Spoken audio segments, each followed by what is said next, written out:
Teď se mi líbí proto, že on to datum posunul na 28. října 2011. Takže to už je brzo. To mě uspokojilo, že už je to brzy a že už to můžeme prověřit. Je to výročí republiky. A tenhle ten Kaleman má za to, a to teďka by bylo fakt jako nadlouho, když to řeknu hodně stručně, on má za to, že existují nějaký pulzy, že tento vesmír tvoří to, co považujeme my za život, kvantovým způsobem. To znamená, že v určitých okamžicích toho času, toho plynutí času, dochází ke kvantovému skoku, kdy on vytvoří nový životní formy. Proto ten Kaleman, který je mikrobiolog profesí původně, má za to, že nelze najít ty mezičlánky. Že žádný mezičlánky vývojový neexistují, protože ten vesmír tvoří kvantově. Viděli jste někdy takovou tu rezonanční desku, když na ní dáte mouku a zvyšujete tón po tónu ten zvuk. A mouka na rezonanční desce tvoří jasné geometrické útvary v momentě dosažení toho tónu nového. Při mezitónu tam nic není. Ten tón stoupá, plynule oni ho zvyšují, že jo? Během toho se tam maximálně ta stará struktura jakoby rozpadne, je tam takový nic, takový jakoby chaos. A jakmile se dosáhne té další frekvence, toho kvantového skoku, tak v tu chvíli se tam přestrukturuje okamžitě ta mouka do úplně jiného útvaru, který často s tím předchozím nemá žádnou takovou jakoby přímočarou korespondenci. Prostě z kruhů vzniknou čtverce, z toho vzniknou trojuhelníky, teď se to nějak jako zahustuje dál a dál a dál a dál. A čím je ten tón vyšší, tím ta struktura je složitější. Je to rozmanitější, strukturovanější. A já si pro sebe zase naivně představuji, že takhle tvoří tenhle vesmír, zvyšující se frekvencí, a těmi zvyšujícími se frekvencemi tvoří komplikovanější formy života. Postupně. A tenhle ten Kaleman, když to zestručním, tak ten poslední puls kvantový stanovil na 9. března tohoto roku. 9. března tohoto roku on tvrdí, nastalo to 9. podsvětí, který končí toho 28. října tohoto roku. Samozřejmě, že mezi tím běžejí všechny předchozí podsvětí. Všechny běžejí, jsou tady zároveň. A teď nastává situace, podle něj od toho 9. března, která opět výrazným způsobem zvyšuje tedy tu frekvenci, jakousi. Protože 9. března, a on teďka tomu Kalemanovi se líbí, že 9. března byly první zaznamenané otřesy v tom Japonsku, které vyvrcholily 11. března tou Fukushimou, ale ty první otřesy jsou na seismografech 9. března. Opravdu dá se říct, že toto jaro prožíváme intenzivní záležitosti. Ať už je to teda vlastně opravdu velká událost v Fukushimě, která mění vědomí lidí po celé planetě. Zase v Japonsku a zase atomová energie mění vědomí lidí na celé planetě. A zažíváme to jaro takové zvláštní, divoké, ať už sledujeme různé skandály ve vládě, v měnovém mezinárodním fondu. Vidíme ohromný pohyb v ekonomické sféře, kde se děje naprosto podivná věc, kdy probíhá zároveň inflace a deflace, kdy ceny elektroniky prudce klesají a ceny potravin prudce stoupají. A stoupají ceny potravin natolik, že lidi třeba v Asii mají problém už si nakoupit potravin. My to ještě nepociťujeme. Ty ceny nejsou tak strašný pro nás, abychom už viděli tu sílu toho, co se děje. Potom přednášel Andreas Klaus v Brně před 14 dny. Tady byl fyzický ekonom Andreas Klaus a hovořil o tom, že v ekonomice je teďka takový chaos. Panuje takový chaos v těch jednotlivých procesech, že nikdo žádnou prognózu už nevysloví v tuto chvíli. Skutečně zdá se, že toto jaro se to ještě zahustilo, ještě se věci rozjitřily a na individuálních rovinách to často je reziduum nějakých nemocí. Často i lidi, kteří byli hodně v pohodě, onemocněli teďka z jara. Hodně se to týká vztahových jako procesů, kdy se prostě rozpadají vztahy, nebo se tak jako čistěji, pročišťují se prostě věci. Neboť existuje určitý tlak zvláštního aspektu času, na který vy jste se ptal, a to jsem ještě chtěl odpovědět, tak to takhle tady zamotám. Řekové ještě rozpoznávali dva aspekty času, chronos a kairos. Chronos je aspekt času, který známe hlavně my, a to je měřitelný čas. Hodina, minuta, vteřina, desetina vteřiny, setina vteřiny, tisícina vteřiny, 10 000 vteřiny. To jsme dokázali. Tak my jsme kabrňáci, rozsekali jsme čas na miliontiny vteřiny a jsme schopni říct, opravdu, lidská mysl řekne, že tento vesmír při velkém třesku se během prvních miliontin vteřiny formoval do toho, co je teď. Postup. Během miliontin vteřiny, takhle jsme schopni uvažovat, úplně suverénně. Miliontiny vteřiny, ani nás to nezarazí, že to říkáme. A natolik jsme fascinováni aspektem času chronos. Nás fascinuje chronos. A plánujeme svůj život podle aspektu chronos. Máme diář a tam je napsáno 8 hodin, 9 hodin, 10, 11 a naše schůzka je v 8, v 9, 10 nebo v 11 nebo ve 3. Naše schůzka není za úsvitu nebo až přestane pršet nebo takové. Ne. Prostě naše schůzka je daná podle aspektu chronos. Ale to je velice podstatný. A vedle toho je aspekt času kairos. A kairos je vnitřní kvalita času. Jeho vnitřní kvalita. To znamená čas vhodný pro něco nebo nevhodný pro něco. A my se vracíme do času kairos. Nás jako bytosti volá aspekt času kairos. To znamená, my přeměňujeme, rozpouštíme aspekt času chronos a vracíme se k tomu, co jsme znali jako děti, kdy jsme žili čistě v čase kairos. A jakékoliv zavolání večeře nás naprosto vykolejilo. To byl úder toho chronosu. Neboť nás zajímal kairos, když jsme byli dětmi. Nás zajímal vnitřní aspekt času. Hrát, užívání si. A nezajímalo nás, že je 5 hodin. Nám bylo do toho, že je 5 hodin. My jsme nevěděli, co to znamená. To jsme se až postupně naučili. A my jsme se natolik, podle legendy Kronos požírá svoje děti. Podle legendy Kronos svoje děti žere a aspekt času Kronos nás zabíjí. On nás požírá. Ničí náš život, ničí naše těla. A my potom žijeme v čase, který plánujeme několik let dopředu a my tam naplánujeme stavby, olympijské hry, mistrovství světa. Všechno naplánujeme podle času Kronos.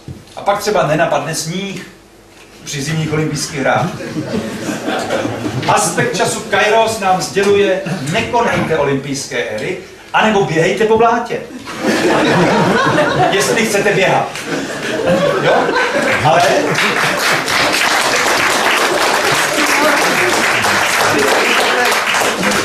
teď si představte, jaký je tam aspekt opravdu hluboký a opravdu zničující. Ten spočívá v tom, že budíme svoje děti do školy a do školky. Podle chronos. Nastupují podle času chronos, ne podle kairos. Děti nejdou do školy, do školky, až když se vyspějí, až když mají náladu, až když se těší.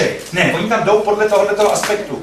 To je samozřejmě otázka, kdo to vymyslel, kdo to stanovil, proč to prostě trpíme. Co to je za blbost? Ale takhle to běží. Přitom se dělal průzkum v Americe teďka, to je krásný výsledek průzkumu. Děti mohly chodit do školy později. Skupina dětí se mohla vyspat. Šli později do školy. Jaké si myslíte, že byly výsledky tohoto pokusu? To byste teda nevymysleli. Děti jsou veselější, lépe se učí, ve škole je to baví, nezlobí a chodí dříve spát. Tyto děti chodí spontánně spát dřív. Výsledek pokusu, ano, víme to a chodí se dál na 8. Tohleto, takové to mučení, takové to sebetrýznění, takový to sebevražedný aspekt snad má opravdu jenom lidská bytost. To znamená, sebe sama vědomě ničí ta bytost, sebe sama vědomě likviduje, protože zbožtila aspekt času chronos a zapomněla na aspekt kairos. A nás v této době, si myslím, tak to procituju já, volá aspekt kairos. A najednou zjišťujete, že lidé, kteří třeba byli ve vlivných funkcích, pracovali jako generální ředitelé firem, to opouštějí. Prostě to pokládají ty funkce. Už toho mají dost, už to dělat nechtějí. Já mám takových pár kamarádů. Oni prostě už řekli, já už to nebudu dělat. Já už nechci být 20 hodin denně generálním ředitelem. Já chci být s dětma, chci jít do lesa a chci mít čas. A je o tom úžasná knížka od Janet Wintersonové, jmenuje se Konec času. Je to knížka pro děti. A je to úžasná knížka. Kdybyste to je fakt fantastická věc, kde ta Wintersonová si hraje s tou myšlenkou toho času a říká, že čas prostě mizí, protože ho spotřebováváme, protože už prostě nemáme čas a jak ten čas nemáme, tak toho času ubývá a my ho spotřebováváme jako ropu a čas se začne chovat divně, vytvoří časová tornáda a začne smíkat s lidma do různých koutů vesmíru. Jo, v té knížce. Je to takový zvláštní science fiction, část knihy se odehrává na Einsteinově linii vesmíru. A je to o dětech. Je to o takový holčičce. Knížka je úžasná, motá se tam alchymista, velice takový jako tisíciletý alchymista a pak taková vědkyně, taková kvantová vědkyně. Všichni chtějí ovládnout čas. Ty lidi zajímá ovládnout čas. Ona přichází s tím, že základní touha alchymistů byla ovládnout čas. Že to byl jako klíč, který oni hledali tomu, aby řídili svět, aby mohli ovládnout čas. No a já si myslím, že my žijeme v době, kdy ten kairos se ozývá a naše těla prostě po něm touží. A víc začínáme vnímat to, jak nám neprospívá ten aspekt chronos a začínáme se z něj vyvazovat a víc se snažíme právě unikat do toho vnitřního času, do těch vnitřních aspektů času, protože čas má spoustu aspektů. Proto to majský pojetí času je mě blízký, protože se zabývá spoustou aspektů času. Jo? Není tady na to asi dostatečně čas, aby jsme si to tady povídali. Tyhle ty věci. Ale tak asi tolik. Ano, Igor? Ahoj. Nazdar. Prosím tě, mám malou otázku k času.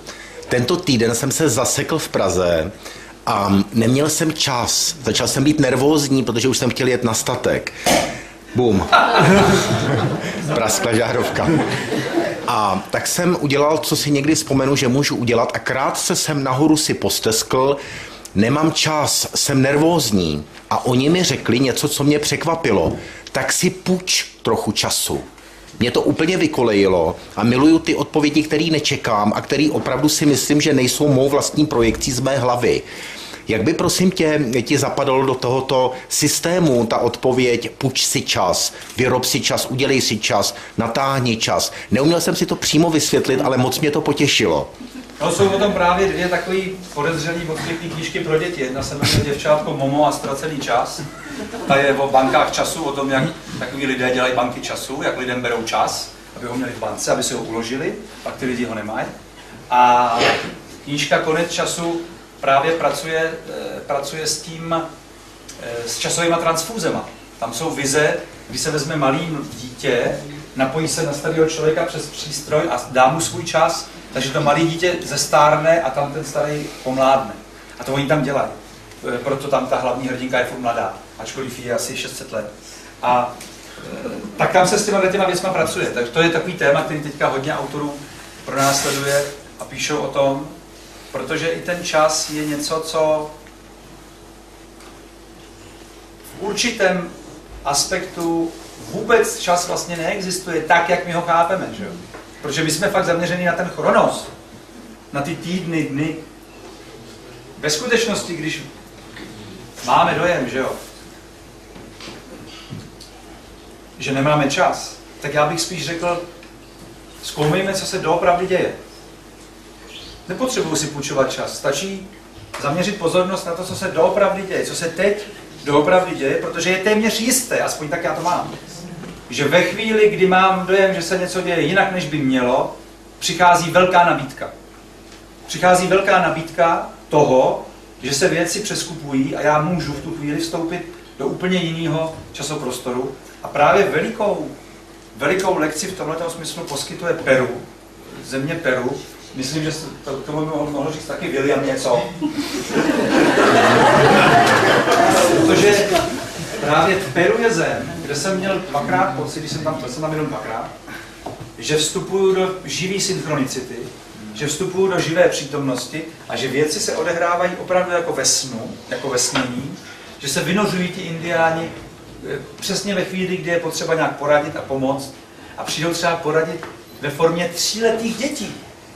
My jsme hledali cestu na svatyni Měsíce a tam šly 4 3letý holčičky, šly ze školky. A moje žena mluví španělsky a tyto 4 průvodkyně 3leté, prostě nám začali říkat, máte možnost jít 3 cestami, je to tato nebo tato. Teď nám to tam jako vylíčili a pak řekli, a můžeme vás také doprovodit. Ty 3letý holky a my říkáme, a doma nebudou o vás mít starost. Ne. A teď nás tam doprovázeli 3letý holky, 3leté moudré průvodkyně s váma jdou, vykládají vám, kudy se jde, ukazují vám, zároveň vám ukážou sešit ze školky, kde mají to razítko, ten domeček a tu hvězdičku, jestli to udělali správně nebo špatně. A zároveň s váma jdou kosmický průvodkyně, který tam na vás vlastně jako by čekali, přesně se vás ujmou, doprovodí vás. A to bylo v Peru vlastně pořád. A přesně to Peru mě vždycky učilo, hele, celý tu situaci, to vám řeknu, že ta je dobrá. V Peru v Copacabaně jsem se potkal se šamanem, který se jmenuje Ramon Melon.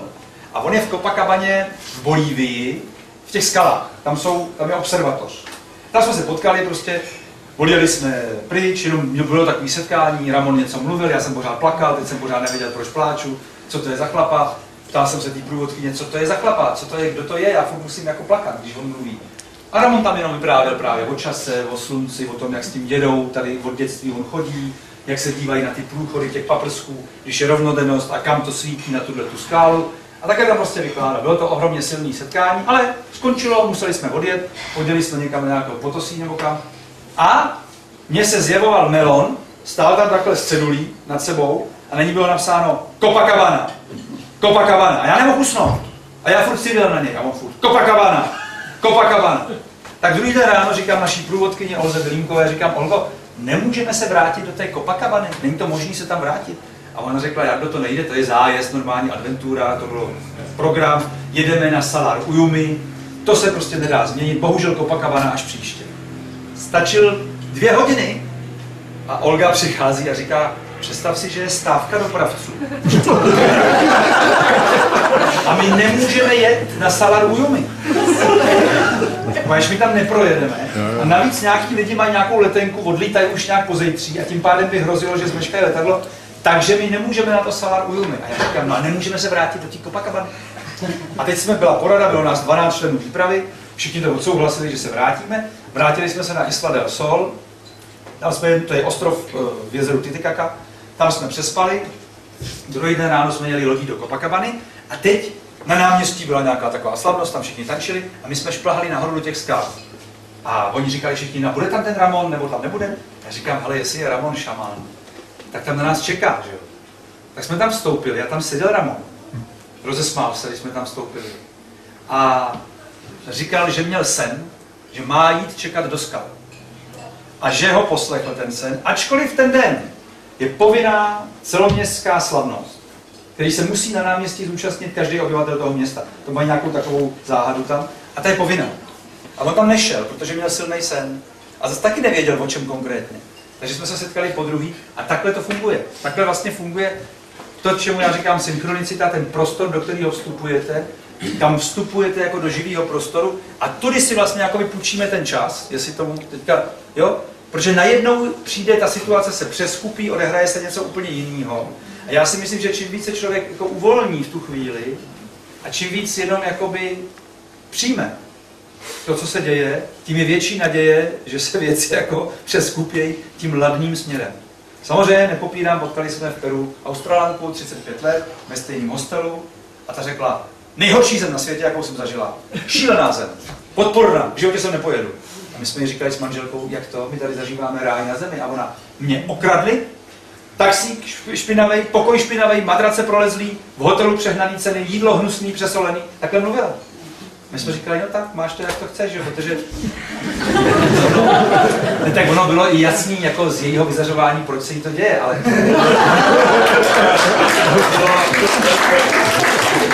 Bylo ošemetné se pokusit jí to vysvětlit. Já jsem se pokusil jsem se mírně o vysvětlení a málem jsem dostal úder. Tak jako nebyla moc nakloněná představě, že si to ona projektuje. A já si myslím, že to Peru je takovým projekčním plátnem a k tomu by mohlo něco říci.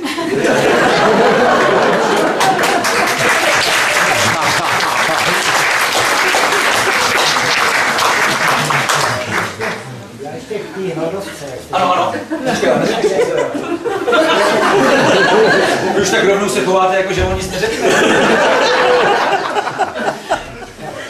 No, ono by to bylo na dlouho, kdyby...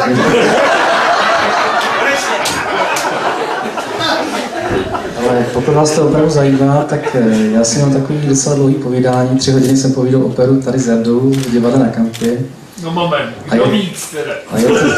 A je to teď vyvěšené na internetu na www.cesty k sobě, takže tam uslyšíte 3hodinový záznam o Peru.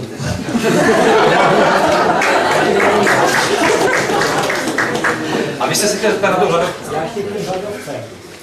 Když je třeba rakovina, tak je taková prostě kůra, Brojsová. prostě hladoví se, ale při pocitu hladu po začátku se bere šťáva třeba černá řepkev, mrkev, brambora, takový ty prostě, a že těch 42 dní se vydrží. No, tady je jenom připomínka, že existuje třeba, to je ten Brojsova metoda, toho Švýcara, který vyvinul takovou metodu léčby rakoviny, kdy on se domnívá, že ten rakovinný nádor je tvořen zejména z bílkovin, z těla, on se tím živí a Broyce tvrdí, že když je tam nedodáme tomu tělu, tak to tělo ten nádor sežere vlastně a ono ho zlikviduje, protože ho spotřebuje.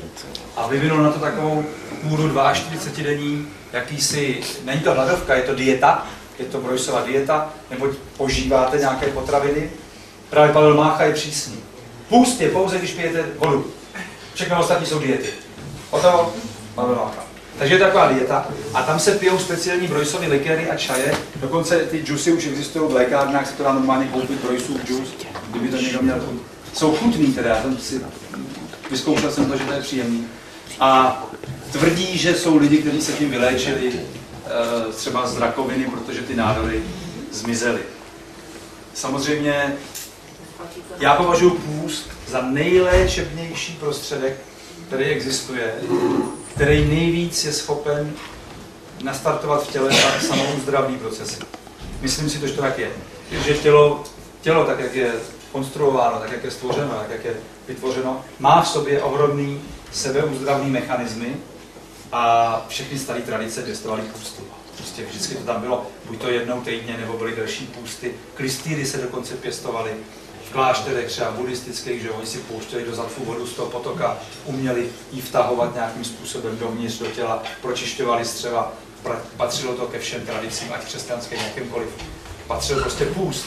A ten 42denní koresponduje s tím Ješuovým půstem, že s tím Budhovým půstem, který byly teda taky jako 40denní nebo 42denní. Podle těch záznamů písemných Bůh a tohle. A tak si myslím, že ten půst má velký význam nejenom na rakovinu, ale na jakoukoliv chorobu. A mohu vám říct příklad svého kamaráda, který držel 40 dnů o destilované vodě a zbavilo ho to úporných bolestí zad, protože on měl letoucí bolesti zad. Chodil k lékařům i k léčitelům, zkoušeli ho všichni ze všech stran, nepomohlo mu nic, tak mu pomohl půst.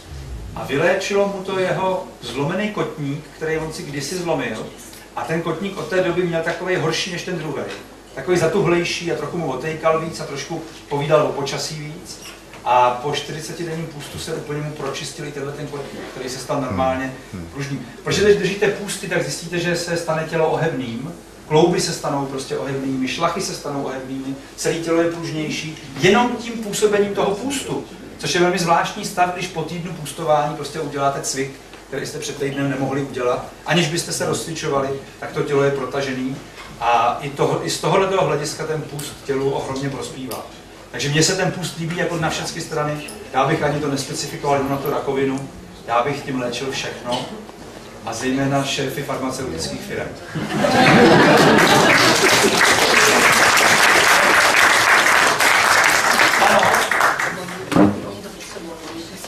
Ano. Mě by zajímalo, proč vy oba s pánové s Williamem máte tak rádi kruhy, kamenné kruhovité stavby. William s námi natáčel kruhy a přijde ten kruh, že by tak vyznačený tak zajímavý. Když indiáni rádi se dávají kruhy, když si povídají, nebo se učí. A vy jste byla někdy v kruhu? Prosím? Byla jste? Ano. No tak to víte přece.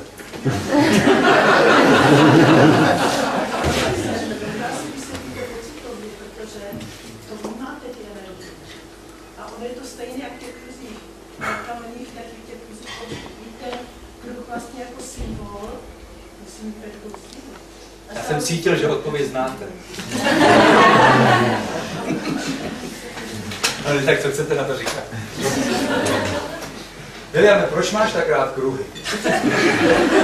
William ještě výborně cvičil na kruzích taky. Tak právě, že kruh má co říct. Jako...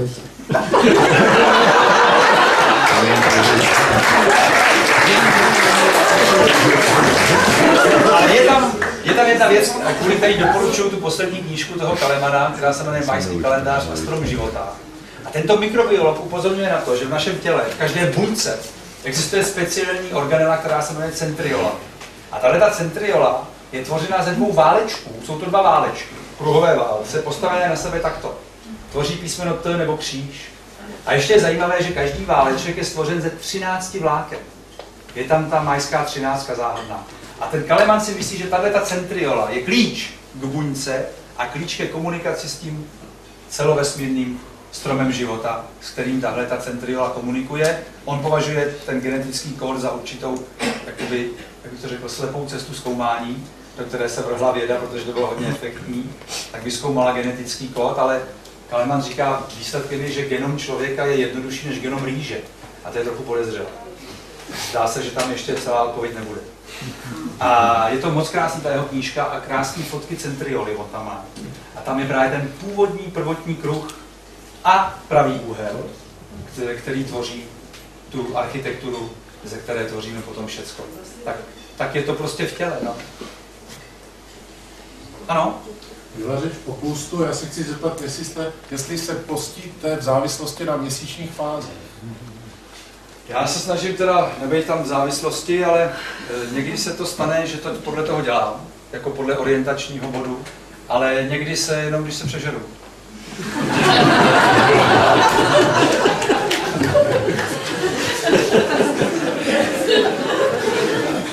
Vy jste tady říkal něco, já budu mluvit taky nahlas, já to taky takhle umím, o tom, že když je vibrační deska a na ní mouka, takže se tvoří obrazce. Přitom ve filmu jste používal tibetské mísy. Můžete nám k tomu něco říct?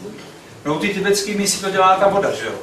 Tam je krásně vidět, když roztančíte vodu, pomocí teda toho... To je taky frekvence? Pomocí té frekvence stoupá frekvence a ta voda vytvoří takové kuličky, vypadá jako, že se vaří a začne skákat, ta voda tancuje. Ohromně se jí to líbí. A já si myslím, že právě takhle reaguje voda v našem těle, v našich buňkách, podobně.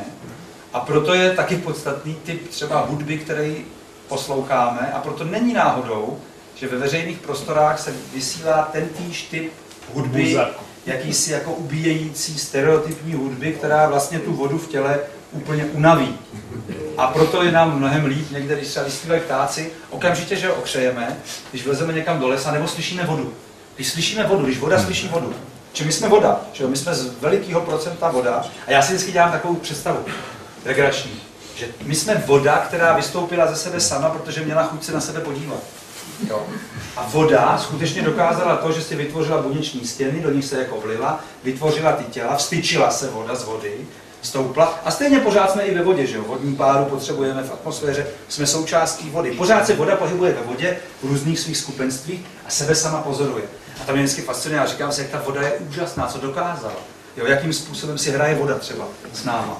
No a když hrajeme určitý frekvence nebo vnímáme určitý frekvence, zpíváme určitý frekvence, tak oživujeme vodu ve svém těle. A určitě jsou oživující písně a umrtvující písně. A určitě Igor, který dělal karate, ví, že třeba čínský karatisti v těch svých svatyních první úder vedou hlasem. Ten úder se nevede tělem, ale první je výkřik. A za výkřikem následuje teprve pohyb. Protože oni tím výkřikem jsou schopni ochromit nervovou soustavu toho soupeře. Tím výkřikem, ten stačí. Je to frekvence, je to zvuk, který je zvolený tak, aby toho člověka ochromil.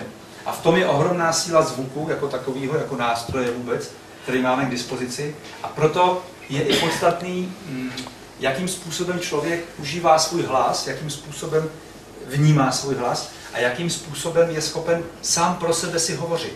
Jakým způsobem povídáme s vodou, s ohněm. Oheň je taky výrazně krásná frekvence, která i dovede, ten zvuk ohně je někdy fascinující a dovede být překrásný. A voda se svojí škálou dešťů, vodopádů, zručení, potůčků, bublání, tohoto všeho je fantastická. A třeba na Machu Picchu jsou speciální výklenky, kde Inkové poslouchali vodu. Oni tam zalejzali do toho výklenku, jeden, vždycky člověk tam byl sám, a k tomu tam zurčí voda, kolem teče voda. A oni tam trávili prostě minuty a hodiny tím, že poslouchali vodu.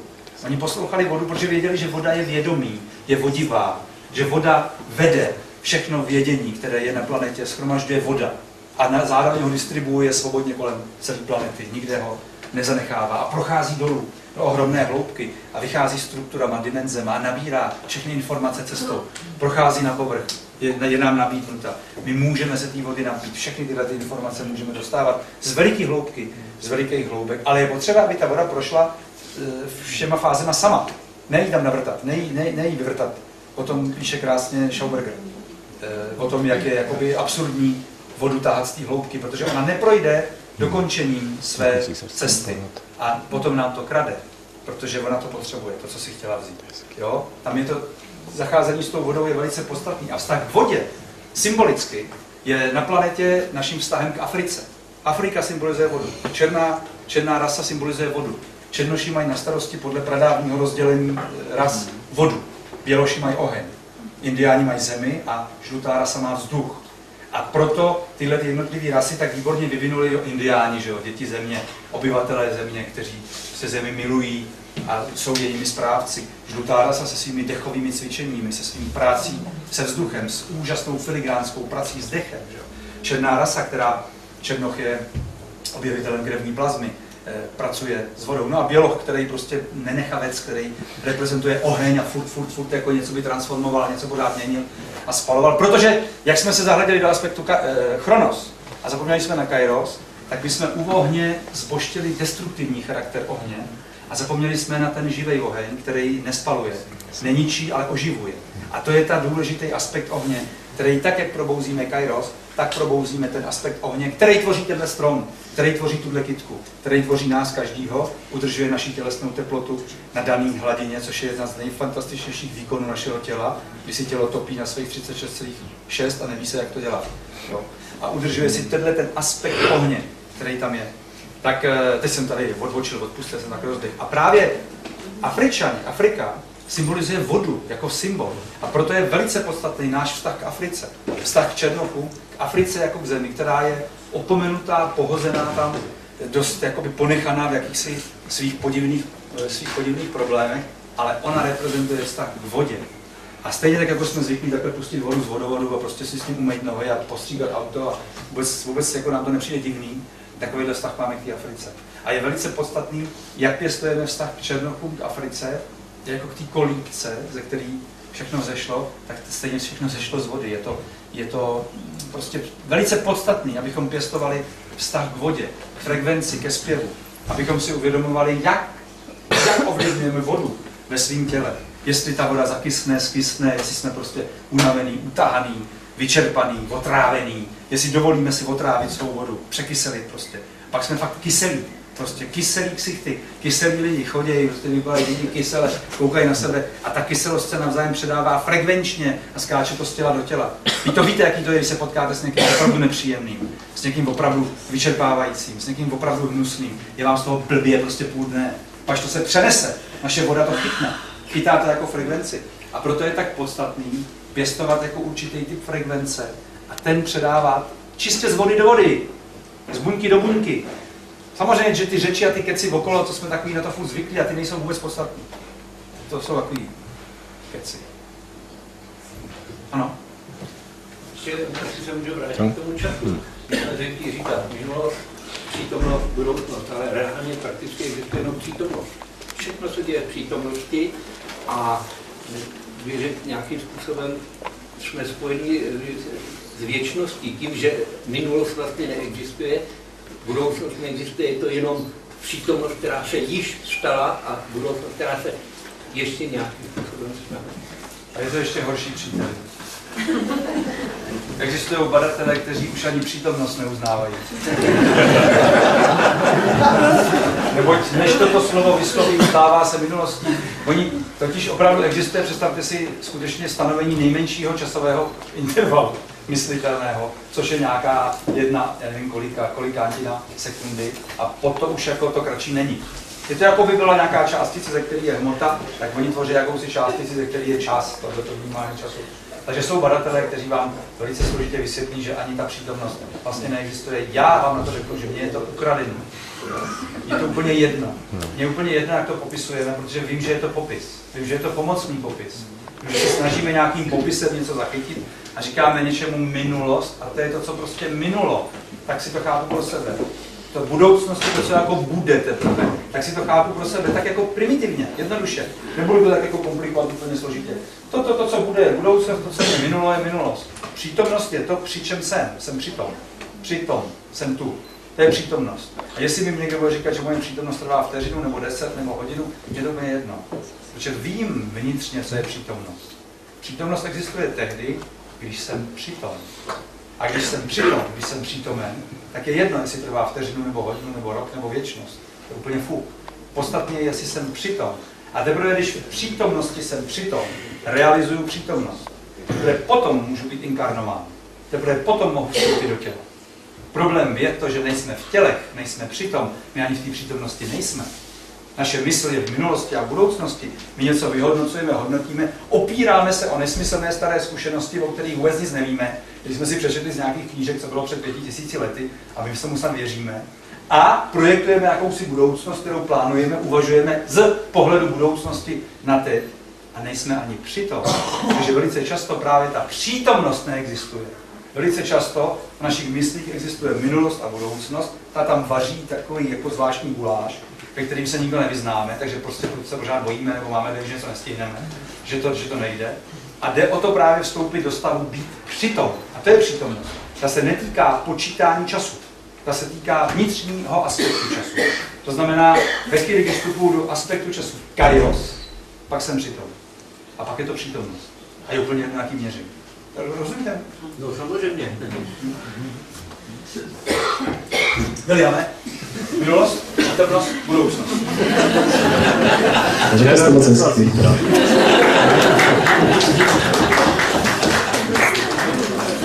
Ano. Chci zeptat na Twitchi, jestli je teda nějaké téma, byť to není asi tak jednoduchý, v čem s panem Duškem nesouhlasíte, nebo se v něčem dobíráte?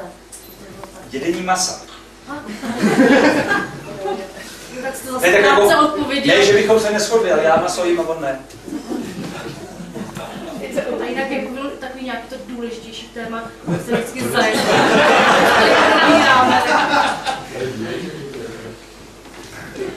Nebo se doplňuje.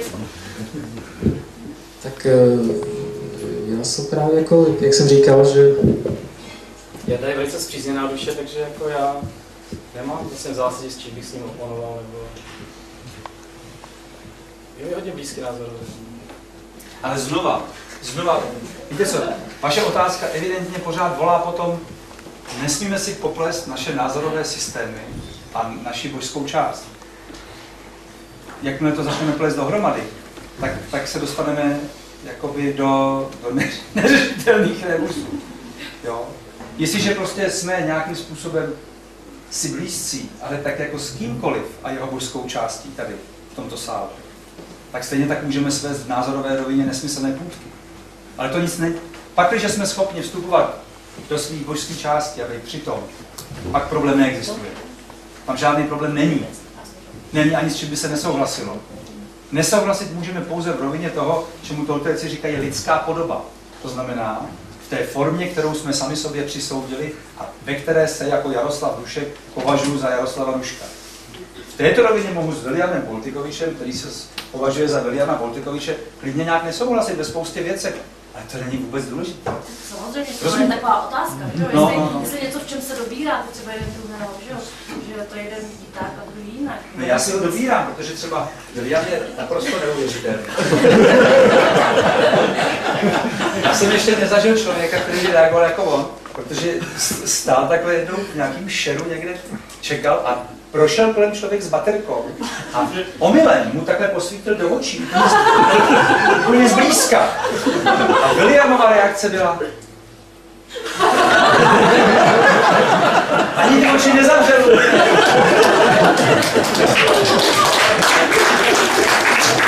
To si ho samozřejmě dobírá. Pak jsem měli svou situaci, kterou jste viděli v tom filmu, jak se tam strašně smějí. A ta situace opravdu vznikla tak, že se právě klidný William proměnil v démona. Protože my jsme byli na návštěvě, chtěli jsme něco natočit, jedný z posledních záběrů, který je William natočit u svíčky někde na klidném místě. A tak jsme říkali, pojedeme z Jindřichovic, jsme jeli, pojedeme přes Liberec, v nějaký pizzerii si sedneme, dáme tam svíčku, natočíme to. A já jsem mu říkal, že je tam krásná pizzerie, v tom Oldřichově v Hájích, tam je rybník, když to natočíme u toho rybníka, u té vodní hladiny, že to bude hezký noční záběr. Jo, ale on tam byl přepad vody a ta voda strašně chrastila, to se mu nehodilo do mikrofonu, tak říkal, tady to nebude, tak jsme jeli do Liberce, v Liberci jsme hledali, už byla skoro půlnoc. A najednou říkáme, je neděle, půlnoc, to je nějaký blbý. A zavolal jsem svůj kamarádce z Liberce, Vlastičce Vyčichlový, a říkám, Vlasto, poraď nám nějakou pizzerii. A ona říká, co děláte, točíme, pojďte ke mně. Tak jsme jeli k ní, že to natočíme u ní. A teď to nastalo.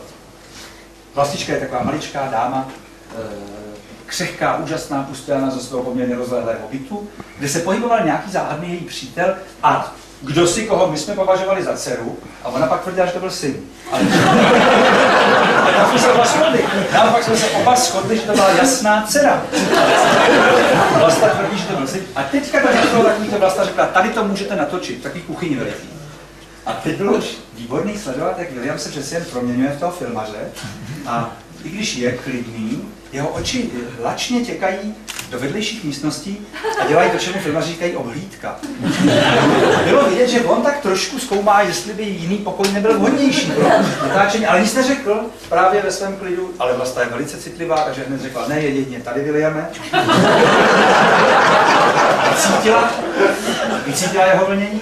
No a teď jsme tam si to takhle uspořádávali a ona říkala, jestli chceme nějaký čaj nebo něco, tak jsme si tam něco objednali. A najednou William, jak tam měl ty svíčky, tak říkal, to je málo světla, budeme muset přisvítit. A sáhl do tlumoku. Provedl něco, co mě úplně, já jsem úplně úžasnul nad tím, protože on vytáhl cosi z tlumoku a to, co si udělalo.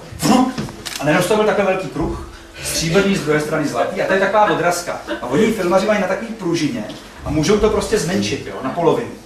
Ale když se to rozkládá, tak to tak jako vyskočilo, jako takový divný čertík z krabičky. A to mi začal připadat, najednou jsem ho uviděl jinak. A toho klidného, mírného Williama jsem začal vidět jako takového čaroděje. Najednou jsem uviděl jeho obočí, uviděl jsem ty oči. A když jsem uviděl jako tu vnitřní sílu jeho. A najednou tam stál s tím kruhem. Úplně se mi jako proměnil. Já jsem si říkal, sakra, to se s tím člověkem děje. A on, jakoby do něj tak vyjel nějaký démon natáčení. Tak si s tím kruhem takhle tam stoupnul. Takhle tam stál a řekl, chtělo by to, aby to někdo držel.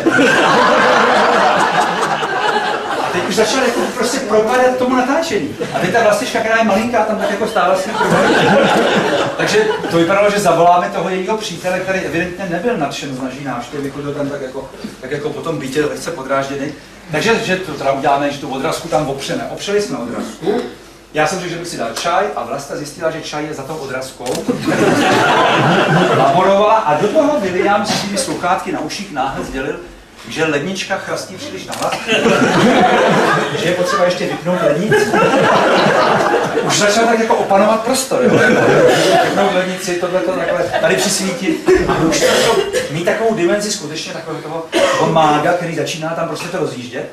No a pak to gradovalo, protože najednou klidný William nepochopitelně se vstyčil ze židle, kterou povalil. A židle se šíleným třesknutím tam praskla sebou těsně vedle fíkusu.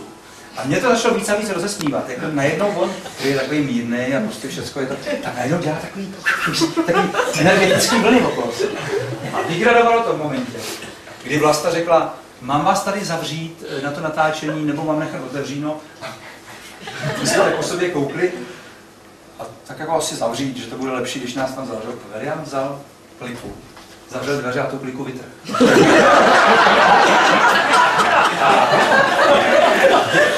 To byl zdroj toho mýho západu. Tohle to se stalo. Já jsem se začal smát. Protože to už to prostě mělo, to bylo jedno, dva, 3, 4, 5, 6, plika. Vynechávám to, že mezi tím jsem tam vyprávěl historku, jak filmaři zdemolovali kamarádovi byt. Přeskakuju celou. A teď tam stál William s tou vytrženou plikou. Já dostal záchvat smíchu, ale bohužel on ho dostal taky. A teď nastala situace, že on se tak často nesměje tak možná.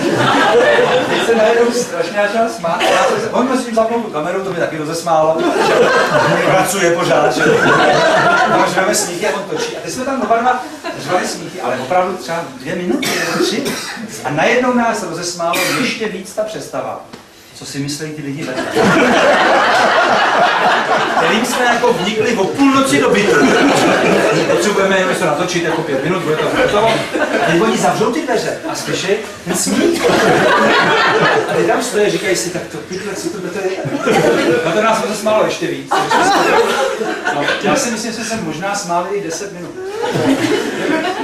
Opravdu to byl ohromná jízda a tam jsme právě cítili, že opravdu problémy mezi námi neexistují.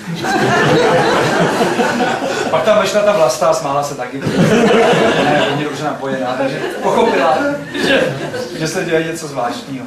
No, tak tam Tam jsem ho zažil v té posunuté rovině, když se proměnil v toho čaroděje, v toho mága. Tam jsem viděl, co v něm míříme pod rouškou stoického klidu.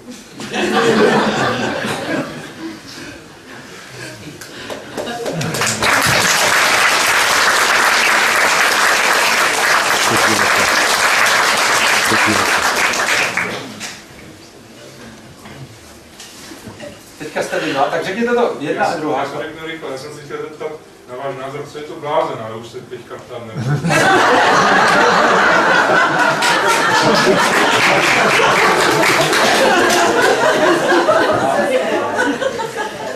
Jedna to byla spíš politázka, která nás tady s kamarádkou poutala. Vy jste mluvil o pustu a destilované vodě. Ano. Proč ta destilka? Tam se pije destilka a abych teďka třeba zase využil také takového Williamova úkroku, řeknu, že je na to moc pěkná knížka, napsala ji paní doktorka Vilma Partiková.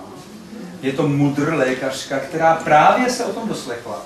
Podstoupila 21denní půst jenom o destilované vodě a přitom si měřila všechny parametry v těle, hodnoty lékařské, vyhodnocovala to, protože právě existuje pověra, že to je nebezpečné, tak ona to zkusila, napsala o tom tu knihu, která se jmenuje Hladověním ke zdraví.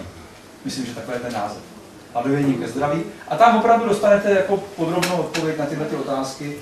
Prostě půstaři pijou někteří tu destilovanou vodu s přesvědčením, že právě ta destilka z toho těla vyveze ty nečistoty lépe, protože je na sebe naváže snáze než voda mineralizovaná nebo nějakým způsobem jaksi plná živin, která tam pořád něco vnáší. Při tom půstu vlastně je snaha to tělo co nejvíc vyčistit. No, pak právě komu se podaří, tak ty přestává pít a už jenom dýchá. Nějakých pár dnů žije i bez té vody, pokusí se přejít na ten systém jakoby energetický, tělesný, který máme k dispozici. A tam se dějou úplně podivné věci, to nám popisuje Mácha. On třeba ve 40. dnu půstu vyřadí i pití a přibere 5 kg. Přibere během pár dnů 5 kg, ačkoliv ani už nepije, ani nejí. Nedává to jakoby žádný smysl. A najednou on říká, zvlhnou rty, kůže je vlhčí, jako by si to tělo je schopno vzít z toho vzduchu, vezme si to z té vzdušní vlhkosti a začne hospodařit úplně optimálně. Což jako zní to jako bláznivě, že jo, ale lidi, kteří to zkoušejí, to takhle. Proto přivezem toho Monforta, který nám o tom může říct hodně, nebo 9 let to praktikuje. To už je fakt dost. On už chodí i v zimě po sněhu a tak. Takže on učí lidi, ne, on nenutí někoho, aby všichni hladovali nebo co, že jo, ale učí lidi té síle, která je v těle. Té síle, kterou disponujeme přes ten aparát, který máme k dispozici a to je to, co ho hodně zajímá. Ano? Já teda, myslím, můžu k tomu hladování, teď jsem si uvědomil, tady to rozebíráme, protože hodně lidí to zajímá. Bylo by dobré asi změnit, že spousta lidí na světě hladoví, ale protože to podle mě není přes toho, že se rozhodnou hladovět, tak v podstatě strádají. Ano. Monfort zdůrazňuje velice jaksi opakovaně, že on jí. On říká, já jím, ale svým způsobem, svojí technikou, neboť zdůrazňuje, já se neodděluju od jídla, já se spojuju s jednotou. On říká, já jsem v jednotě, jo? Tím pádem on velice to zdůrazňuje, aby nedošlo k tomu, že ten, kdo se oddělí od jídla, tak pak opravdu hladoví a je vyčerpaný, že nechce jíst, ale to on považuje za chorobný stav. A on tvrdí, že prostě jí tím, jak dýchá. Že se naučil jíst tímhletím způsobem, chodidlama ze země a tak, že prostě se naučil energii do těla dostávat tímto způsobem a to on označuje jako jídlo. On tomu říká, že jí a opakuje to, jo? Aby právě nedošlo k tomu jako nevědomímu určitému zmatku, že pak někdo přestane jako jenom jíst a myslí si, že se stane nějaký zázrak a on umře. A je to. K tomu jídlu vlastně jíme proto, aby jsme získali nějakou energii. Jo? Pokud ji získáme nějakým jiným způsobem, nemusíme jíst. No. A o tom je asi to, jak ten int každý ráno 10 minut kouká do slunce a stačí to. No. Je to způsob. Stejně jako my jsme se naučili a mentálně jsme uvěřili ve způsob přes jídlo, tak to je docela, což je docela krkolomný způsob, ale my jsme si ho natolik osvojili, že prostě ho považujeme za jediný možný. No. Ale to je mentální vzorec, to nemá co dělat s energií. To je mentální vzorec. A je tak hluboko, rozumíte, tam vlastně, abyste to udělali, to, co udělal ten Montfort, tak on vlastně jakoby vyčistí buněčnou paměť. Oni musí vyčistit, protože v buňkách je uložen strach z nedostatku vývojově. A on vlastně musí tohleto vyčistit.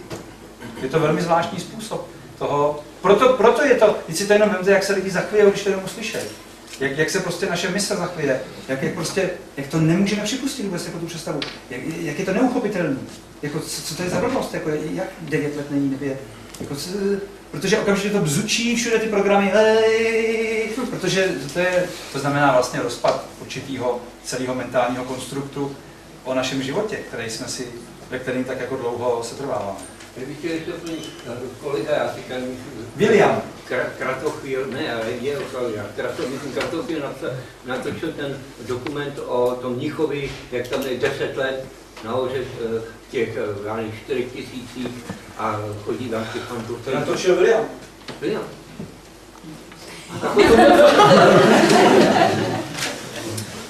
Tam je fascinující vlastně, dovedu si to představit tady v těch nížinách, kde je teplo, jo, ale tam při tom obrovském výdeji energie, kdy je minus 30 stupňů pod nulou.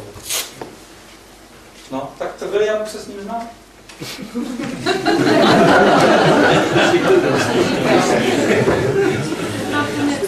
Řekni k němu něco. Tak vlastně je to o přeladění, jako on pomocí dechové techniky, která to cvičení říká trvá 40 dnů, je schopen se přeladit do jiného teplného režimu, že mu nevadí ta zima. Ale má to smysl právě, když tam chcete zůstat delší dobu, protože jakmile on se potom vrátí do těch teplejších končin, tak to tělo se přeladí zpátky zase. No. Je mu horko. No, je mu horko, ale to tělo, aby to vlastně mohlo existovat to horko, tak se musí zase taky přeladit, že? A pak už mu ta zima taky vadí. Takže má to smysl, pokud chcete využít toho zvláštního místa, být v Himálaji sám s těmi energiemi, tak to význam má, ale jinak ne. A samozřejmě jde cokoliv, to je otázka rozhodnutí a to, co chcete. No. Vy jste se hlásila, paní Míro? No, já jsem se hlásila, ale Už dobrýš. Já jsem se hlásil. Ano, ano. Vy jste zatím mluvili jenom o tom rozhodnutí jít na půst, jako přestat jíst, a potom o tom průběhu toho půstu.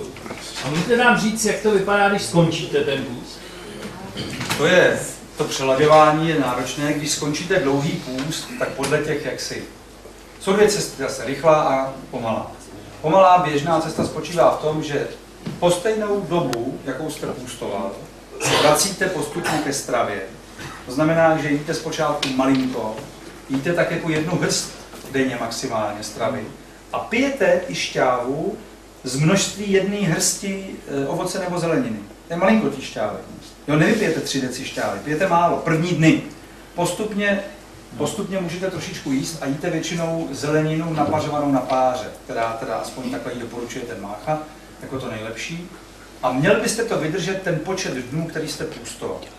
Vedle toho je cesta rychlá, kterou dělá ten Mácha a on tím provokuje, že on třeba po 65denním půstu pozře jakýsi výluch z nějakých tibetských bylin, který ovšem zná jenom on, a druhý den jde na zabíjačku a tam se nažere. A takový fotky on si tam pověsí na ten svůj web, aby ty lidi úplně vykolejil. Takže tohle to on třeba udělat.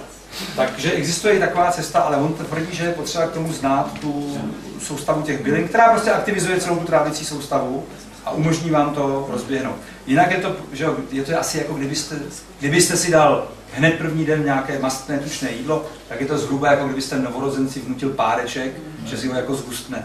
Tak asi takový něco by se dělo v tom těle, takový jako překvapení. Pravidlo je to, že když to přeženete, když jíte moc, nebo zpočátku nesolíte, nekořeníte, jo, tak to pocítíte i hned na chodu ledvin a okamžitě to pocítíte tím, že trošku jako otečete. Vy cítíte subjektivně, že jakoby otejkáte. Jakmile se vám tohle stane, tak zase 3 dny byste měli udržet půst, jenom vo vodě, aby se to tělo jako nezranilo, aby postupovalo postupně. Ale skutečně i půstaři vám řeknou, že vlastně půst je jednodušší než návrat k té stravě, protože půst je daný, pijete vodu a nejíte. Tam nemáte co jako řešit. Prostě pijete tu vodu, Ale potom už to řešíte, že už tam je to jídlo. Teď máte, někdy sahnete po něčem jako podvědomě, najednou jak se vložíte do pusy a zjistíte, že jste rozkousal ořech, nebo jo, že člověk má někdy takový mechanismy, kdy to tělo to udělá samo a tam je potřeba takovou jako udržovat bdělost a prostě to nepřehnat. No. Ten návrat je povlovný. Návrat je velice povlovný a tam by si člověk vlastně teoreticky mohl ublížit jako víc než při tom půstu. Tam by se mohlo stát. Ale podstatně to, co jste říkal, že i při tom půstu je důležitý jakoby vnitřní rozměr toho půstu. Někdo by řekl duchovní, spirituální. Jo, jak má kdo rád ty slova, tak někomu se líbí vždycky slovo duchovní.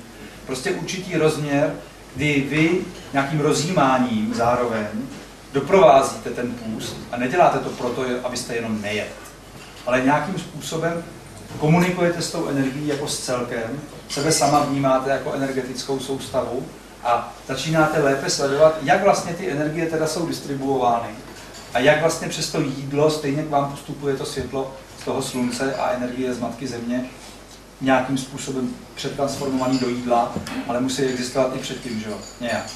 A jistě víte, že třeba malí děti, když si hrajou, tak třeba nepotřebují jíst hodně. Pamatujeme si z dětství, když si hrajete, jste ponořen do hry, jak většinou ta výzva k tomu jídlu byla taková vlastně až jako zarážející a jak často jsme byli programováni. Vy si na to jenom vzpomenete, jak ten program se do toho těla dostával. Kdo nedojídá, toho na vojně zabijou. Kdo bude první, je král. Pojďte děti, kdo bude první. A to jsou programy, které vypadají naprosto nenápadně, vypadají legračně, ale my tudy to tělo to naučíme. A stejně jako když tělo naučíte kouřit, tak tělo zpočátku nechce kouřit, ono se poblije. Tělo vám sdělí informaci, nelíbí se mi to. Ale vy ho přinutíte. Kouříte dál a to tělo se to naučí, protože ono si myslí, že vy to chcete.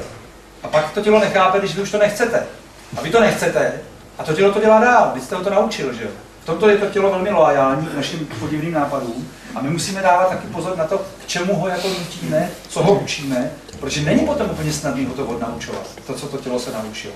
Jo? A my se bohužel v dětství právě tím, že přijímáme ty mentální vzorce z toho takového, z našeho světa, tak jak je, který je krásný s mnoha aspektama, ale zároveň má v sobě ty manipulační programy, které jsou hodně přes jídlo, přes způsob výuky matematiky, přes způsob výkladu českého jazyka. Tam jsou krásný prostě způsoby programování mysli, která se dostane do určitých rovin a ani netušíte, že jste to nabral, přestože jste se učili sčítat, jo? Jo, místo dělit. A najednou určitý pojetí jednoty vám je nejasný, že všechno jaksi je propojený. Kdybyste se učili nejdřív dělit, tak byste se zároveň naučili sčítat. Ale věděl byste, že to dělíte z jednoho kusu. A úplně jako přirozeně byste věděl, že z jedné matrice můžete rozdělit do nekonečna a tam si můžete nasčítávat, kolik chcete. A měl byste jako první program tohleto, když učíte sčítat, hromadit, tak mysl se učí hromadit. A myslí si, že 2 je víc než 1. A myslí si, že 4 je víc než 2. Mysl, která vychází z jednoty a pracuje dělením, ví, že 4 může být méně než 8. Teda víc než 8, klidně. Když to budou čtvrtiny a osminy. Jo. Tahle mysl to chápe, protože vnímá jaksi ve vztahu a v celku. A to jsou programy, které my si předáváme a protože se o tom běžně nepřemýšlí, tak se to předává nevědomky dál, bez jakéhokoliv pocitu nějakého jako programu a proto ten program je tak hluboko, protože není vnímán vůbec jako program. My si myslíme, že to je realita, my si myslíme, že je to pravda, my si myslíme tyhle ty věty, k tomu říkáme, no a pak jsme strašně popletení, protože pak nerozumíme tomu, že vlastně to, co zastáváme, je pouze nějaká jedna z interpretací reality. A takže je tam důležitý ten vnitřní aspekt, samozřejmě pěstovat u toho půstu, nejenom toho oddělení se od stravy, ale přechod na jiný typ energie, který najednou vás překvapuje a naplňuje a jste úžaslej z toho, jak to funguje. No, ano. Já mám kamarádku z Olomouce a ona má anorexii. No, tak to vlastně ona je celý život, má ten půst asi, váží asi 27 kg. No ale právě, že jo, to je to, o čem se bavíme. Tam je ta otázka, proč ona nejí. Jo, jakoby, co je ten kořen. A do toho já se nemůžu plést, protože ji neznám. Ale vím o výborně vyléčený anorektičce, kamarádce, která vypadala, že už jako umře. A opravdu ji vyléčil pan doktor Chvála z Liberce. Protože jí řekl, jedna věc jí strašně pomohla. Když tam přišla s maminkou a její maminka vykřikla, ale ona umře! A pan doktor řekl, tak ji nechte umřít. A ta holka řekla, že se jí ohromně ulevilo. To má to stejný. A potom on jí řekl, ať si udělá duplikát a znova si udělá sunat. A ať se učí jíst jako dítě od začátku. A tato slečna dospělá, jí to přišlo hodně teda ujetý, že si udělá duplikát, jo, flašku, ale ona se tímhle vrátila zpátky. Jako vrátila se zpátky k jídlu, ke stravě, k životu. Tím, že začala si tam pocucávat dublíček, stala se znovu, jakoby vstoupila do té roviny toho, jak se to znovu celý učí. Prostě. Mně to připadá jako, že ovlivňuje ta matka. Vždycky no. Ale říkám, tady do konkrétního případu se těžko teďka dostane. To by ta osoba musela být tady a povídat, bychom si museli s ní. Ale to je ono, jestli je to vědomí, nevědomí, ze strachu, jestli odmítám tu stravu, protože někdy to lidi odmítají z pocitu nečistoty, oni mají třeba strach, že se znečistějí potravou, jo? Nebo že někdo prostě začne odmítat sebe sama, že jo? A tím pádem začne odmítat jakýkoliv projev sebe sama, a protože my jsme jedno a jsme celek, tak začneme odmítat sebe sama skrze jídlo třeba. Jo? To už jsou věci, které nemůžeme tady takhle jako vyřešit, ale většinou je tam nějaký takový kořínek ve vztahu k sobě samým. Ano? Můžu, jestli teda vůbec máte čas, co teď každý z vás čtete? Co čteš teď? Teď nečtu nic. Já teď čtu Highland. Arts and Crafts. Já vím, máte na mysli knížku, teď jsem četl pěkný kusy, jednak je to ten Kalemán, a teďka čtu ten pan, jak on se jmenuje? Pán s paní napsali právě knihu, která se jmenuje nějak Tajemství přítomnosti. Je to moc pěkný. Já jsem to neznal, jsou to dva Češi, to napsali. Bohužel se omlouvám, že jsem ty jména zapomněl. Ale kniha je útlá, výstižná, krásná. Jo. A já doporučuji ty knížky pro děti. Tu Děvčátko Momo a Ztracený čas a Konec času. Zajímavý, jak autoři pro děti o tomhle píšou. Že? Jak tam jakoby cítějí nějakou podstatu věci.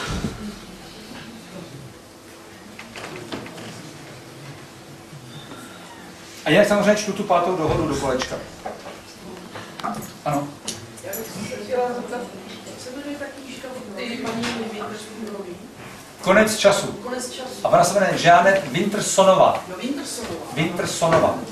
Konec času. Ještě bych se chtěla zeptat, co teďka má, ne teď, ale co máte na repertoáru v divadle, jestli chystáte něco jiného? Novýho nechystám. My hrajeme 4 dohody, hrajeme 5. dohodu na Lávce, hrajeme improvizaci v Arše a v divadle Kampa. Dělám takový ty besedy v divadle Kampa, kde taky právě jedna z nich je s Williamem. Teďka 10. června bude s Václavem Cílkem a s Petrem Rokůskem o energii Matky Země. A hraju na Jezerce divadlo z toho Erika Emanuela Schmidta, manželství vraždění. Hraju s kamarádkou Natašou Burger. Novýho nic nechystám, protože teďka právě nová byla 5. dohoda uvedená od února, tak na ní ještě pořád pracujeme. A jezdíte s ní jako zájem? Jo, teď s 5. dohodou ještě moc ne, to postupně. A jsou 2 takový témata, 2 okruhy, který bych rád dokázal zpracovat, ale zatím není jako proto ten časoprostor. Jedno je Neil Douglas Klotz a jeho knížky. Neil Douglas Klotz má knížku Aramejský otčenáš, Skryté evangelium a Genesis. A je to sufi badatel, který převádí Ješuova slova do aramejštiny a z aramejštiny je převádí zpátky a předvádí hru významů, která ve skutečnosti zřejmě byla v těch slovech obsažena. A jeho knihy jsou neskutečně inspirativní, protože pouhý otčenáš, přeložený z té aramejštiny, ta modlitba, když jaksi se zaskví v plné síle a v těch fazetách všech těch významů, tak čtete úplně jiný text a úplně jiný sdělení, než který se jako drmolí v těch kostelích. No. A druhá autorka je Annick de Suznel a její kniha Symbolismus lidského těla. A teďka vyšla její nová knížka, kterou jenom jsem se dneska dozvěděl, že vyšla. Jmenuje se nějak Bod ženy nebo Zlom ženy. Annick de Suznel je stařička, v roce 28 narozená Francouzska, stále snad žijící. Ona učí, pokud vím, ve Francii, lidi za ní chodí, povídají si.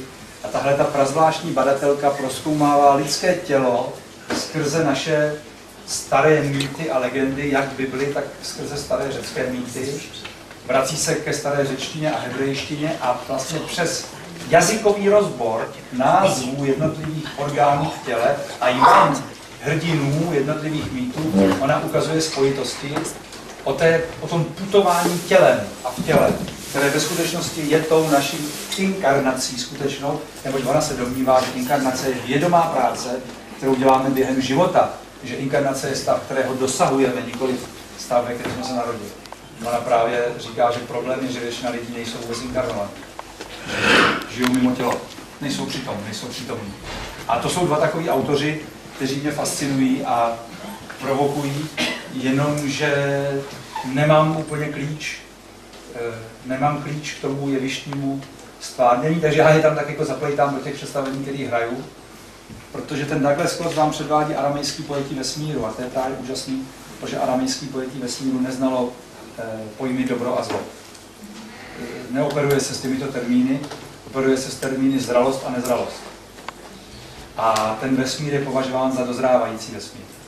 Za vesmír, který dozrává a v daném stádiu zralosti je všechno v pořádku. V aramejském vesmíru je vše přesně na svém místě. Všechno je tak v tom stupni zralosti, ve kterém je. Není třeba jako se kvůli tomu zlobit, neboť se ví, že to dozraje, že to dozrává, že ten proces prostě probíhá. A spíš jde o to, jak si navzájem umožnit proces toho dozrávání a nebránit si. No, tak to jsou aspekty třeba, který mě samozřejmě hodně zajímají a jako souhlasit vlastně s tím toltéckým pojetím, který já mám rád nebo nějakým způsobem mě oslovuje, tak koresponduje jak ta Annick de Souzenel s tím svým rozborem těla, tak ten Douglas Klotz pohledem do aramejského pojetí vesmíru, korespondují s tím toltéckým základním pojetím. Tak to mi na tom přijde třeba napínavý a to bych někdy chtěl zkusit, jestli se k tomu jako to hrabu. No.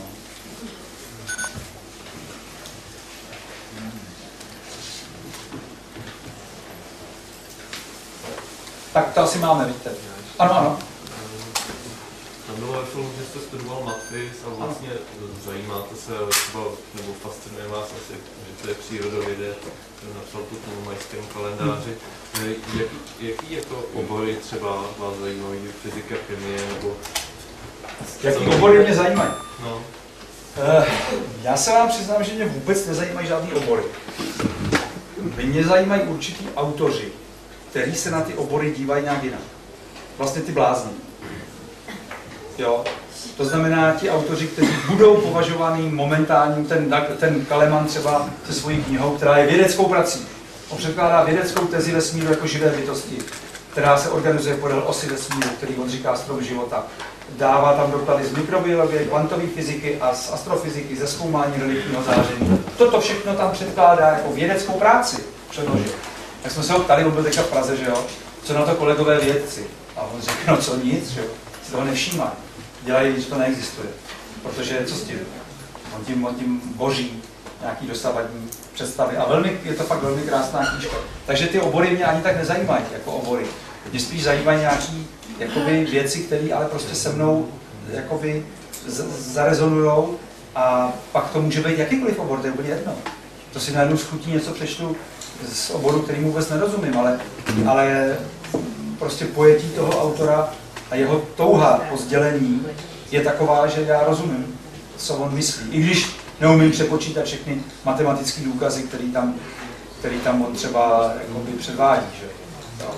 Nemám na to kapacitu. Nebo musel bych se tím zabývat nějak dlouho, abych zase rozcvičil mozek tímhletím směrem. No. Ale jinak to je jedno. Jakýkoliv obor.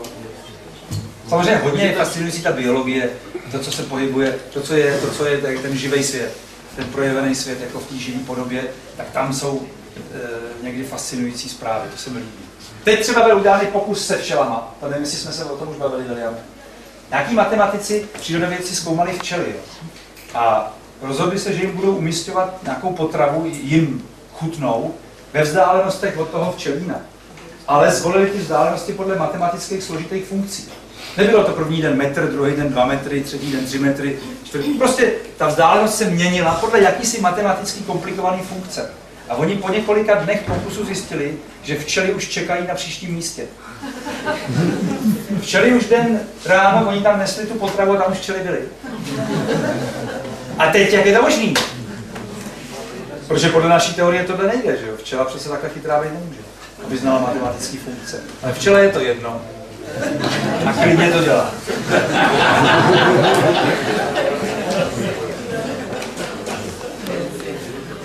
No. Ano. Já se zeptám ještě, s tím teďka mluvili o tom, že mluvíte s kamerama. No. Nasloucháte kameru. Stalo se vám to, když jste si přivezli nějaký kamer domů, že by se vám vyjádřil v tom smyslu, že chce být vrácen na to místo, kde jste ho vzali?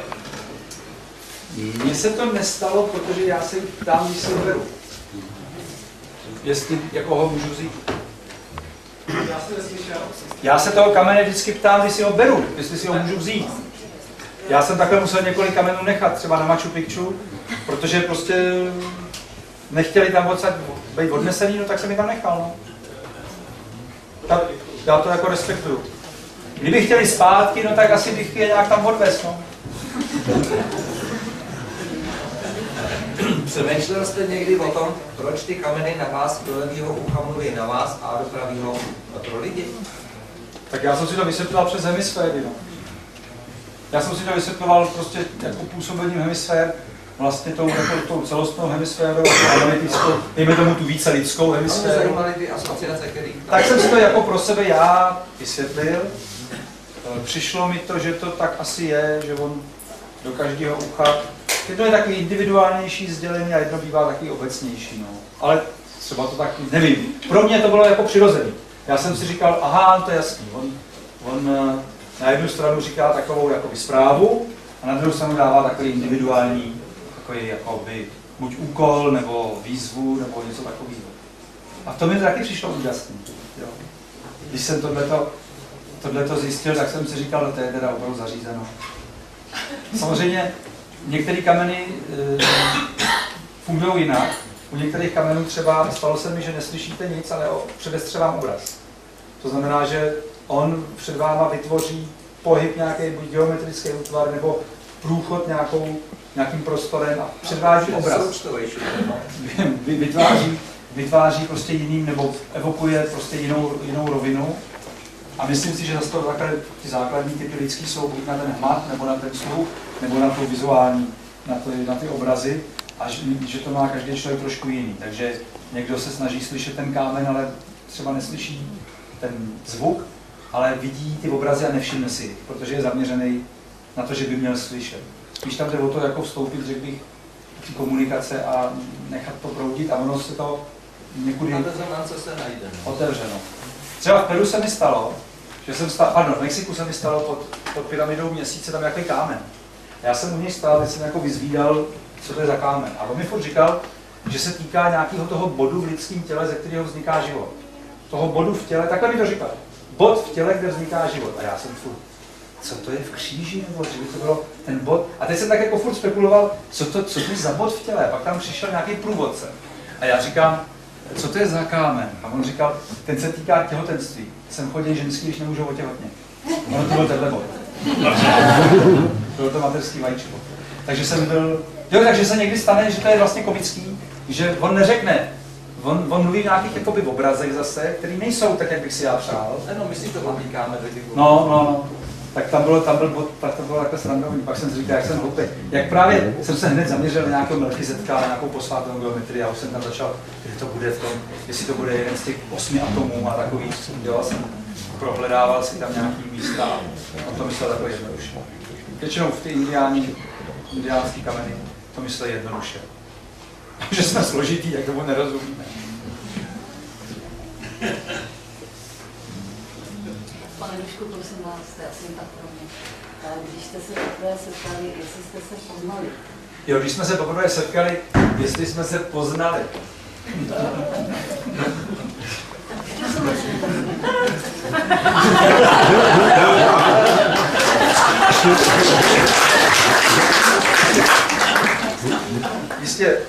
Jistě víte, že určité věci jsou tajemné a to je na tom vlastně jedna z těch rovin toho zážitku, který si dopřáváme jako bytosti, které se odpojily od kompletního vědění. A jedna z těch tajemných věcí je, jak vždycky říkal Ewald Schön, lidi jsou domluvení předem. A nebo domluvení nejsou. Je to tak. Takže buď to jako to je, nebo to není. A mezi tím je úporná námaha.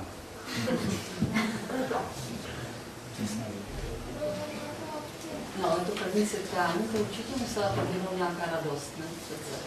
Já vím, že ženy mají romantické vize. Vím, že ženy touží potom jako první setkání, první pohled do očí. Ale někdy, víte, někdy je samozřejmost, tak samozřejmá, že se Májové říkají, někdy čekáte řev jaguára a přeslechnete šelest motýlích křídel. Záleží vždycky, co čekáte. Záleží, jakoby, jak si to naprojektuje. Možná, že kdybych se tak naladil, že bych řekl, bylo to neuvěřitelné setkání.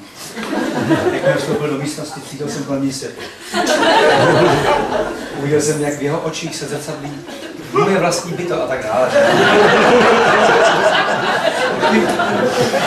Ale místo toho jsme se prostě jako potkali a bylo všechno v pořádku. Všechno bylo jakoby na svém místě a nebylo třeba nějakýho... Bylo to tak, jako když uvidíte strom, tak pořád. Když ho uvidíte, když se vám podaří ho uvidět.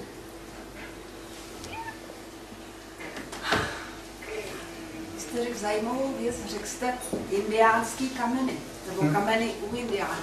Mluví kameny třeba v Evropě, v Africe, nebo kde jste byli jinak? Jo. Máte je jinak? Já si myslím, že v tomhle aspektu je toto indiánství. Jo? Já jsem řekl to indiánský kameny, protože pro mě indiáni, a takhle ještě, to slovo indián, já rozumím tak, jak ho někde vysvětluje se, že Krištof Kolumbus neřekl indiáni, protože by si myslel, že je v Indii. Kolumbus nebyl vůbec blbý a dávno už ty mapy měli, takže on dobře věděl, kde je. A on to označení údajně použil proto, že ty bytosti byly v takové harmonii, že on měl dojem, že žijí in Deo, že jsou v Bohu, že jsou součástí Boha, že jsou plně harmonické. A proto on jim říkal indiáni, indián, ten, kdo je in Deo. A já to chápu takhle, to označení. Pro indiány, domorodce, ať už jim budeme říkat aboriginálové, nebo to je jedno, eskimáci, jo. Pro mě jsou to indiáni, tyhle ti, co žijí v jednotě, v přítomnosti. Nemají ještě, nepotřebují třeba písemnictví tak složitě. Žijou prostě přítomnou svojí silou. A to indiánský kameny jsem řekl spíš proto, že tam si líp můžete jakoby s těma indiánama o tom popovídat. Jo, že když jsou ty kameny tam, kde jsou indiáni, tak je pro vás snazší s těma indiánama si povídat o těch kamenech a ty kameny vám promlouvají třeba s nás, než když tady pořád se vás někdo bude ptát a mluví česky, nebo jako, jo. A není to jenom vaše projekce, že je slyšíte, taky ty řeči, jako by někdo věděl, co je projekce, a co by bylo jiného než projekce, to, co vnímáme. A tím pádem jsem to takhle použil, jo. V Čechách, prosím? To, co vnímáme, je detekce. Jak chcete.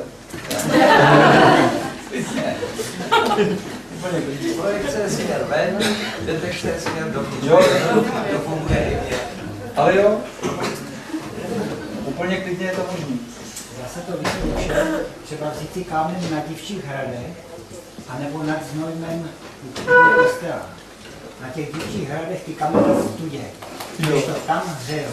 Aha, tak tady je úplně taková zkušenost. Žena si ho vzala na těch Divčích hradech a prošli jsme přes Mikulov nahoru a říká, ten kamen je půl chladě, říkám, na vem si kamen tady. Je to možné. Vím, že je v Čechách pár míst, kde jsou kameny úžasný a mluví krásně. Ale co k tomu říct, jako v Africe mluvili taky velice hezky. No. V Africe to bylo, ale tam bylo hlavní setkání s těma gorilama horskýma, tam bylo jako by to hlavní setkání s těma bytostma. No. Není to spíše o tom, že v té Africe se daleko lépe s nima hovoří? Že hovoří ty kameny úplně stejně tady, ale to prostředí, to Indeo, ale já nevím, je to možná taky tím daný, a taky je to možná daný tím, že člověk je tam tak jako taky jaksi vytržen z toho běžného fungování a taky líp jakoby se oprostí. Tady u nás máme spoustu radiostanic, radarů a když to tam je to prostředí čistý, je? Může to být čistší, no. Ale tohle to fakt nevím. Já vím, že i v Čechách ty kameny mluví krásně. Jsou prostě... Ale v tomto pro mě jsou ty kameny indiánské. Že souvisejí s tím bytím v té přítomnosti. Že to učí. Ano, ještě? Namluvíte tu 5. dohodu taky na CDčko a který knihy jste namluvil? Já jsem namluvil jenom 4. dohodu, nebo 4 dohody a 5. dohodu nevím, protože jsou to víte, já vůbec nemám tyhle ty ambice, takže jestli někdo to bude chtít namluvit, jestliže mě dá vědět, tak kniha se mi líbí, ale potřeba bych tam udělat trochu změny malinko v překladu. Jo. Takže by asi byl, já si myslím, že tam nejsou některé věci šťastně přeložené. Takže by se asi to muselo trochu zkoumat, jestli by nebyly šikovnější formulace, než které jsou v té knize. Abych měl chutě číst. No. Ale tak třeba nevím, neplánuji nic. Já to poslouchám, nebo líbí se mi.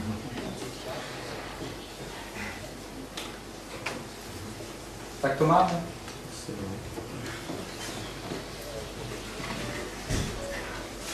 Havlan lachmacun kanán jaomána. Chléb náš vezdejší, dejš nám i vhled pro naši duši a naše ducha. Havlan lachmacun kanán jaomána. Lachma je totiž chleba nejenom právě chleba, ale potrava pro ducha. A když se tam přiloží jenom ten chleba, tak se na to zapomene. Takže jsem jako myslel, že je čas obědat.